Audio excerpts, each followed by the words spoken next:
नमस्कार, मी Pramod Nalawade. Live India चॅनलमध्ये आपले स्वागत आहे.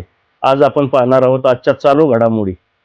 राष्ट्रवादी काँग्रेसचे ज्येष्ठ नेते शरद पवार आज साताऱ्याच्या रयत शिक्षण संस्थेच्या कार्यक्रमात सहभागी झाले होते. आगामी निवडणुकांच्या पार्श्वभूमीवर त्यांच्या या दौऱ्याला राजकीय महत्त्व प्राप्त झाले आहे.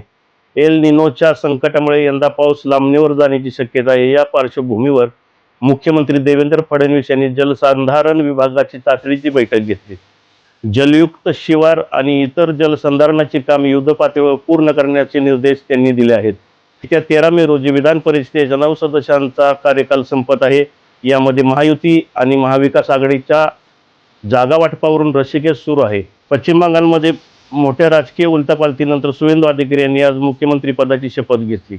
या सोहळ्याला पंतप्रधान नरेंद्र मोदी आणि गृहमंत्री अमित शहा उपस्थित होते. तसेच महाराष्ट्रातून मुख्यमंत्री फडणवीस आणि उपमुख्यमंत्री एकनाथ शिंदे, सुनेत्रा पवार देखील सोहळ्याला उपस्थित होते. मुंबईत रात्रीच्या लोकल प्रवासादरम्यान आता सरप्राईज चेकिंग केली जाणार आहे. प्रवाशांच्या सुरक्षेसाठी रेल्वे प्रशासनाने पाऊल उचलले आहे. असेच नवनवीन माहितीपर व्हिडिओ आम्ही घेऊन येत असतो. आमचे व्हिडिओ जर तुम्हाला आवडत असतील तर लाईक, शेअर आणि सबस्क्राईब करा. बेल आयकॉनला दाबायला विसरू नका. धन्यवाद.